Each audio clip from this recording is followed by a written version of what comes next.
Hi friends, media ಜಗತ್ತಿಗೆ ಸ್ವಾಗತ. Friends, Dharmasthala case ದೇಶವ್ಯಾಪಿ ಸದ್ದು ಮಾಡ್ತಿದ್ರು. ರಾಜ್ಯದ ಬಹುತೇಕ ರಾಜಕಾರಣಿಗಳು ಸುಮ್ಮನಿರೋದು ಯಾಕೆ ಅನ್ನೋ ಪ್ರಶ್ನೆ ಎದ್ದಿದೆ. ಈ ನಡುವೆ ಕೆಲ ರಾಜಕಾರಣಿಗಳು ಮುಂದೆ ಬಂದು ಮಾತನಾಡಿದ್ದಾರೆ. ಅವರು ಹೇಳಿದ್ದೇನು, ಮಾಜಿ ಐಪಿಎಸ್ ಅಧಿಕಾರಿಗಳ ಅಭಿಪ್ರಾಯವೇನು, ಕೇಂದ್ರ ಸಚಿವರು ಮತ್ತು ಹೋರಾಟಗಾರರ ನಿಲುವೇನು ಅನ್ನೋದನ್ನ ಈ ವಿಡಿಯೋದಲ್ಲಿ ತೋರಿಸ್ತೀವಿ. ಕೊನೆವರೆಗೂ ನೋಡಿ. ಸಂತೋಷ್ ಕುಮಾರ್, ಕೇರಳ ಸಂಸದ. ಧರ್ಮಸ್ಥಳ ಕೇಸ್ಗೆ ಸಂಬಂಧಪಟ್ಟಂತೆ ದಿನದಿಂದ ದಿನಕ್ಕೆ ಹೊಸ ಮಾಹಿತಿ ಸಿಗ್ತಿದೆ. ಇದು ಒಂದು ರೀತಿಯ ನರಮೇಧ. ನಮ್ಮ ದೇಶದಲ್ಲಿ ಇಂಥದ್ದೆಲ್ಲ ನಡೀತಿದೆಯಲ್ಲ ಅಂತ ಅಚ್ಚರಿಯಾಗುತ್ತೆ. ಗೂಂಡಾಗಳಿಂದ ನೂರಾರು ಜನರ ಪ್ರಾಣ ಹೋಗಿದೆ. ಈ ವಿಚಾರವನ್ನ ಸಂಸತ್ತಿನಲ್ಲಿ ಪ್ರಸ್ತಾಪಿಸಲು ಪ್ರಯತ್ನಿಸ್ತೀವಿ. ನಮಗೆ ಏನೆಲ್ಲ ಮಾಡಕ್ಕಾಗುತ್ತೋ ಅದನ್ನೆಲ್ಲ ಮಾಡ್ತೀವಿ. ಒಂದಲ್ಲ ಒಂದು ದಿನ ಸತ್ಯ ಹೊರಬರುತ್ತೆ. ಸಂತ್ರಸ್ತರ ಕುಟುಂಬಗಳಿಗೆ ನ್ಯಾಯ ಸಿಗುತ್ತೆ ಅನ್ನೋ ನಂಬಿಕೆ ಇದೆ. ಇದರ ಹಿಂದಿರೋರಿಗೆ ಹಣಬಲ ಮತ್ತು ರಾಜಕೀಯ ಬಲ ಇರಬಹುದು. ದೂರು ಕೊಟ್ಟು ಇಷ್ಟು ದಿನವಾದ್ರೂ ಶವ ಮೇಲೆತ್ತದೇ ಇರೋದು ಪೊಲೀಸರು ಮತ್ತು ಕರ್ನಾಟಕ ಸರ್ಕಾರದ ನಿಷ್ಕ್ರಿಯತೆಯನ್ನ ಎತ್ತಿ ತೋರಿಸುತ್ತೆ. ಈ ಪ್ರಕರಣದಲ್ಲಿ ಕೇರಳ ಸರ್ಕಾರ ಎಂಟ್ರಿ ಆಗ್ಬೇಕು ಅನ್ನೋ ಕೂಗಿಗೆ ಸಂಬಂಧಪಟ್ಟಂತೆ ನಾನು ಕೇರಳ ಸಿಎಂ ಮತ್ತು ಸಂಬಂಧಪಟ್ಟವರ ಜೊತೆ ಮಾತಾಡ್ತೀನಿ.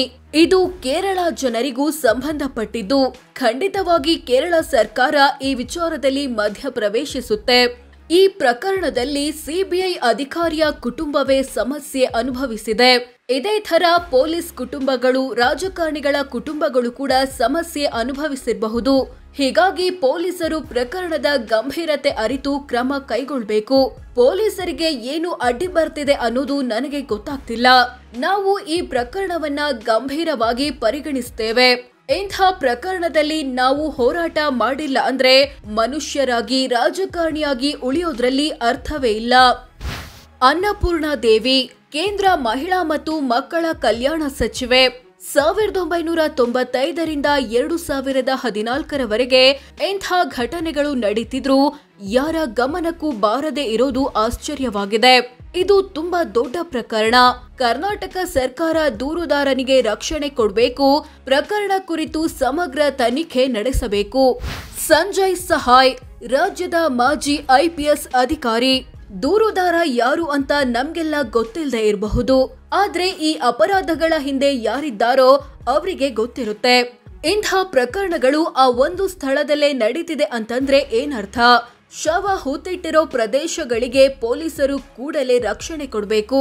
ಲಲಿತಾ ಕುಮಾರಮಂಗಳಂ, ರಾಷ್ಟ್ರೀಯ ಮಹಿಳಾ ಆಯೋಗದ ಮಾಜಿ ಅಧ್ಯಕ್ಷೆ. ಧಾರ್ಮಿಕ ಸ್ಥಳಗಳಲ್ಲಿ ಇಂಥದ್ದು ಆಗ್ತಿದೆ ಅನ್ನೋದು ನಾಚಿಕೆಗೇಡಿನ ಸಂಗತಿ. ಅಪರಾಧಗಳನ್ನ ಮುಚ್ಚಿ ಹಾಕುವಲ್ಲಿ ಪವರ್ಫುಲ್ ಮತ್ತು ದುಡ್ಡು ಇರುವ ವ್ಯಕ್ತಿಗಳ ಕೈವಾಡ ಇರಬಹುದು. ಇದರಲ್ಲಿ ರಾಜಕಾರಣಿಗಳು ಭಾಗಿಯಾಗಿದ್ರೆ ಅದು ಯಾರ್ ಬೇಕಾದ್ರೂ ಆಗಿರ್ಲಿ, ಅವರಿಗೂ ಶಿಕ್ಷೆ ಆಗ್ಬೇಕು. ಪೊಲೀಸ್ ಇಲಾಖೆಯಲ್ಲಿ ಕೆಲ ಉತ್ತಮ ಆಫೀಸರ್ಗಳಿದ್ದಾರೆ. ನಂಬಿಕೆಗೆ ಅರ್ಹರಲ್ಲದ ಅಧಿಕಾರಿಗಳು ಸಹ ಇದ್ದಾರೆ. ಯಾರು ನಂಬಿಕಸ್ಥರೋ ಅವರೇ ಈ ಪ್ರಕರಣದ ತನಿಖೆ ನಡೆಸಬೇಕು. ಗೋಪಾಲಗೌಡ, ಸುಪ್ರೀಂ ಕೋರ್ಟ್ ನಿವೃತ್ತ ಜಡ್ಜ್. ಅಪರಾಧವನ್ನ ಸಂಬಂಧಪಟ್ಟ ಪೊಲೀಸರ ಗಮನಕ್ಕೆ ತಂದರೂ ಸರಿಯಾಗಿ ತನಿಖೆ ನಡೆಯದೇ ಇದ್ದಾಗ ಸರ್ಕಾರದ ಗಮನ ಸೆಳೆಯೋದು ಪ್ರತಿಯೊಬ್ಬ ಪ್ರಜೆಯ ಕರ್ತವ್ಯ.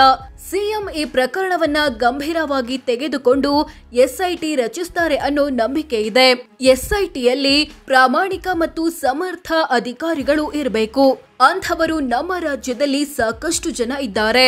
ಎಸ್ಐಟಿಯ ನೇತೃತ್ವವನ್ನ ಹೈಕೋರ್ಟ್ ನಿವೃತ್ತ ನ್ಯಾಯಮೂರ್ತಿ ಅಥವಾ ಸುಪ್ರೀಂ ಕೋರ್ಟ್ನ ನಿವೃತ್ತ ನ್ಯಾಯಮೂರ್ತಿ ವಹಿಸಿಕೊಳ್ಬೇಕು.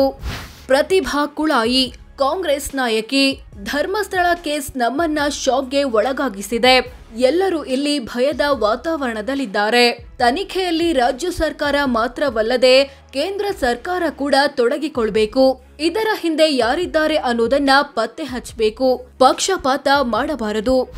ಜಿಎಸ್ ಪ್ರಶಾಂತ್, ಬಿಜೆಪಿ ವಕ್ತಾರ. ದೂರುದಾರನಿಗೆ ಏನು ಸಮಸ್ಯೆ ಆಗದಂತೆ ಪೊಲೀಸರು ನೋಡಿಕೊಳ್ಬೇಕು. ಆಗಲ್ಲ ಅಂತಾದ್ರೆ ಪ್ರಕರಣವನ್ನ ಎನ್ಐಎ ಅಥವಾ ಸಿಬಿಐಗೆ ವಹಿಸಲಿ. ಪ್ರಕಾಶ್ ರಾಜ್, ನಟ ಮತ್ತು ರಾಜಕಾರಣಿ. ಧರ್ಮಸ್ಥಳ ಕೇಸ್ ಬಗ್ಗೆ ಸುಪ್ರೀಂ ಕೋರ್ಟ್ನ ಮಾಜಿ ಅಥವಾ ಹಾಲಿ ನ್ಯಾಯಾಧೀಶರ ಉಸ್ತುವಾರಿಯಲ್ಲಿ ಎಸ್ಐಟಿ ತನಿಖೆ ಆಗಬೇಕು. ಆಗ ಮಾತ್ರ ಸತ್ಯವನ್ನ ಬಯಲು ಮಾಡಬಹುದು. ನಾಗಲಕ್ಷ್ಮಿ ಚೌಧರಿ, ರಾಜ್ಯ ಮಹಿಳಾ ಆಯೋಗದ ಅಧ್ಯಕ್ಷೆ. ಈ ಪ್ರಕರಣದಲ್ಲಿ ಯಾರ್ ಬೇಕಾದ್ರೂ ಇರ್ಲಿ, ತನಿಖೆ ನಡೆಯಲೇಬೇಕು. ತಮ್ಮವರನ್ನ ಕಳೆದುಕೊಂಡ ಕುಟುಂಬಗಳಿಗೆ ನ್ಯಾಯ ಸಿಗಬೇಕು. ತನಿಖೆ ನಡೆಸಲು ಎಸ್ಐಟಿ ರಚಿಸುವಂತೆ ರಾಜ್ಯ ಸರ್ಕಾರಕ್ಕೆ ಸಿಎಂಗೆ ಮನವಿ ಮಾಡಿದ್ದೇನೆ. ಜೊತೆಗೆ ಕಳೆದ 20 ವರ್ಷಗಳಿಂದ ಧರ್ಮಸ್ಥಳದಲ್ಲಿ ಎಷ್ಟು ಹೆಣ್ಣು ಮಕ್ಕಳು ಮಿಸ್ಸಿಂಗ್ ಆಗಿದ್ದಾರೆ, ಎಷ್ಟು ಜನ ಅಸಹಜವಾಗಿ ಮೃತಪಟ್ಟಿದ್ದಾರೆ, ಎಷ್ಟು ಕೇಸ್ ತನಿಖೆ ಆಗಿವೆ, ಎಷ್ಟು ಕೇಸ್ ತನಿಖೆ ಆಗಿಲ್ಲ ಅನ್ನೋದು ಸೇರಿದಂತೆ ಸಂಪೂರ್ಣ ವರದಿಯನ್ನ 7 ದಿನದ ಒಳಗೆ ಕೊಡುವಂತೆ ಪೊಲೀಸರಿಗೆ ಸೂಚಿಸಿದ್ದೇನೆ. ದಿನೇಶ್ ಗುಂಡೂರಾವ್, ದಕ್ಷಿಣ ಕನ್ನಡ ಜಿಲ್ಲಾ ಉಸ್ತುವಾರಿ ಸಚಿವ. ಧರ್ಮಸ್ಥಳ ಪ್ರಕರಣದಲ್ಲಿ ಯಾರನ್ನು ಬೆಂಬಲಿಸುವ ಅಥವಾ ರಕ್ಷಿಸುವ ಪ್ರಶ್ನೆಯೇ ಇಲ್ಲ.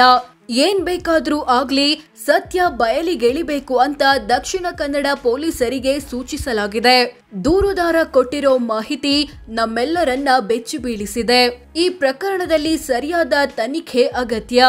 ದೂರುದಾರ ಹೇಳುತ್ತಿರೋದು ನಿಜವೇ ಆಗಿದ್ದರೆ ಅದು ಖಂಡಿತವಾಗಿಯೂ ಗಂಭೀರ ಪರಿಣಾಮಗಳನ್ನ ಬೀರುತ್ತೆ. ಡಾಕ್ಟರ್ ಜಿ ಪರಮೇಶ್ವರ್, ಗೃಹ ಸಚಿವ. ಪ್ರಿಲಿಮಿನರಿ ಇನ್ವೆಸ್ಟಿಗೇಷನ್ ಪ್ರಾರಂಭವಾಗಿದೆ. ದೂರುದಾರನ ಕಂಪ್ಲೇಂಟ್ ಆಧರಿಸಿ ಪೊಲೀಸರು ತನಿಖೆ ಮಾಡ್ತಿದ್ದಾರೆ. ಇನ್ನೂ ಹೆಚ್ಚಿನ ತನಿಖೆಯ ಅಗತ್ಯ ಇದೆ ಅಂತಾದ್ರೆ ಸರ್ಕಾರ ತೀರ್ಮಾನ ತೆಗೆದುಕೊಳ್ಳುತ್ತೆ. ಪ್ರಿಲಿಮಿನರಿ ಎನ್ಕ್ವೈರಿ ಆಗುವಾಗ್ಲೇ ನೀವು ಎಸ್ಐಟಿಗೆ ಕೊಡಿ, ಅದಕ್ಕೆ ಕೊಡಿ, ಇದಕ್ಕೆ ಕೊಡಿ ಅಂತ ಹೇಳಿದ್ರೆ ನಮ್ಮ ಪೊಲೀಸ್ ಇಲಾಖೆ ಇರೋದ್ಯಾಕೆ? ಸಿದ್ದರಾಮಯ್ಯ, ಮುಖ್ಯಮಂತ್ರಿ. ಧರ್ಮಸ್ಥಳ ಕೇಸ್ನಲ್ಲಿ ನಾವು ಏನ್ ಮಾಡ್ಬೇಕೋ ಅದನ್ನ ಕಾನೂನು ಪ್ರಕಾರವೇ ಮಾಡ್ತೀವಿ. ಪೊಲೀಸ್ ಇಲಾಖೆಯ ವರದಿ ನೋಡ್ಕೊಂಡು ಎಸ್ಐಟಿ ರಚಿಸಬೇಕೋ ಬೇಡವೋ ಅಂತ 1-2 ದಿನದಲ್ಲಿ ನಿರ್ಧಾರ ತಗೋತೀವಿ. ಸರ್ಕಾರದ ಮೇಲೆ ಯಾವುದೇ ಒತ್ತಡ ಇಲ್ಲ. ಒತ್ತಡ ಹಾಕಿದ್ರೂ ನಾವು ಯಾರ ಮಾತು ಕೇಳಲ್ಲ. ಮಹೇಶ್ ಶೆಟ್ಟಿ ತಿಮರೋಡಿ, ಹೋರಾಟಗಾರ. ದೂರುದಾರ ತಾನು ಹೂತಿಟ್ಟ ಶವವನ್ನ ಎತ್ತಿಕೊಡ್ತೀನಿ ಅಂದ್ರು ಪೊಲೀಸರಿಗೆ ಮತ್ತು ಕಾರ್ಯಾಂಗ ವ್ಯವಸ್ಥೆಗೆ ನಂಬಿಕೆ ಇಲ್ಲ ಅಂದ್ರೆ ಏನ್ ಹೇಳ್ಬೇಕೋ ಗೊತ್ತಿಲ್ಲ. ನಮ್ಮ ಮೇಲೆ ಇದ್ದಬದ್ದ ಕೇಸ್ಗಳನ್ನ ಹಾಕಿ ಮಾತನಾಡದೆ ಇರೋ ತರ ಮಾಡಿಬಿಟ್ಟಿದ್ದಾರೆ. ಈ ದೇಶದಲ್ಲಿ ನ್ಯಾಯವೇ ಸಿಗಲ್ಲ ಅಂತಾದ್ರೆ ನಾವು ಈ ಪ್ರಕರಣವನ್ನ ಜನರ ಮುಂದೆ ಇಡ್ತೀವಿ. ಇಡೀ ರಾಜ್ಯಕ್ಕೆ ಕರೆ ಕೊಡ್ತೀವಿ. ಎಲ್ಲರೂ ನಮ್ಮ ಜೊತೆ ಬನ್ನಿ. ಸುರೇಶ್ ಕುಮಾರ್, ಬಿಜೆಪಿ ಶಾಸಕ. ವಕೀಲರಾದ ಕೆವಿ ಧನಂಜಯ್, ಕೇರಳ ಸರ್ಕಾರಕ್ಕೆ ಪತ್ರ ಬರೆದಿದ್ದು ಸರಿಯಲ್ಲ. ಭಾರತ ಸರ್ಕಾರದ ಮೇಲೆ ಯಾರಿಗಾದ್ರೂ ವಿಶ್ವಾಸ ಇಲ್ಲ ಅಂತ ಹೇಳಿ ಚೀನಾಗೆ ಕಂಪ್ಲೇಂಟ್ ಕೊಡ್ತಾರಾ ಅಥವಾ ಪಾಕಿಸ್ತಾನಕ್ಕೆ ಕಂಪ್ಲೇಂಟ್ ಕೊಡ್ತಾರಾ? ಕೆವಿ ಧನಂಜಯ್ ಹೈಕೋರ್ಟ್ ಮೊರೆ ಹೋಗ್ಬೋದಿತ್ತು. ಅಂದ್ಹಾಗೆ ಕೇರಳದಲ್ಲಿರೋದು ದೇವರ ಮೇಲೆ ಅಷ್ಟೊಂದು ನಂಬಿಕೆ ಇಲ್ಲದ, ದೇವರ ಮೇಲಿನ ನಂಬಿಕೆಯನ್ನೇ ಪ್ರಶ್ನಿಸುವಂತಹ ಮನಸ್ಥಿತಿಯ ಸರ್ಕಾರ. ಅಂಥ ಸರ್ಕಾರಕ್ಕೆ ಪತ್ರ ಬರೆದಿದ್ದಾರೆ. ಮತ್ತೊಂದ್ ಕಡೆ ಎಸ್ಐಟಿ ರಚನೆಯಾಗುವಂತೆ ಸುಪ್ರೀಂ ಕೋರ್ಟ್ ಮಾಜಿ ನ್ಯಾಯಮೂರ್ತಿಗಳ ತಂಡ ಸಿಎಂಗೆ ಮನವಿ ಮಾಡಿದೆ. ಇದನ್ನೆಲ್ಲ ನೋಡ್ತಿದ್ರೆ ಇವರ ಉದ್ದೇಶ ಎಷ್ಟು ಪ್ರಾಮಾಣಿಕತೆಯಿಂದ ಕೂಡಿದೆ ಅನ್ನೋದು ನನ್ನ ಪ್ರಶ್ನೆ. City Ravi, BJP MLC. ನನ್ನ ಪ್ರಕಾರ ಧರ್ಮಸ್ಥಳವನ್ನ ಟಾರ್ಗೆಟ್ ಮಾಡೋ ಕೆಲಸ ನಡೀತಿದೆ. ಹಾಗೇನಾದ್ರೂ ಇದ್ರೆ ಸಮಗ್ರ ತನಿಖೆ ಆಗ್ಲಿ. ಅನುಮಾನದ ಮೇಲೆ ಯಾರನ್ನು ಗಲ್ಲಿಗೇರಿಸೋಕೆ ಆಗಲ್ವಲ್ಲ. ಕೆಲ ನ್ಯೂಸ್ ಚಾನೆಲ್ ಮತ್ತು ಯೂಟ್ಯೂಬರ್ಗಳು ತನಿಖಾ ಏಜೆಂಟ್ ತರ ವರ್ತಿಸ್ತಿದ್ದಾರೆ. ಇದರ ಹಿಂದೆ ಟೂಲ್ ಕಿಟ್ ಇದ್ದಂತೆ ಕಾಣ್ತಿದೆ.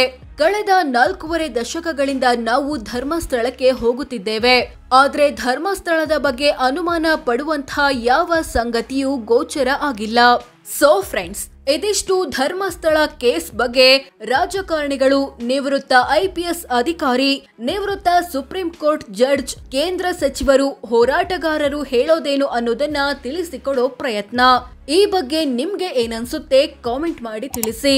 ಹಾಗೆ ವಿಡಿಯೋ ಇಷ್ಟವಾದ್ರೆ ಲೈಕ್ ಮಾಡಿ, ಶೇರ್ ಮಾಡಿ. ಧನ್ಯವಾದ.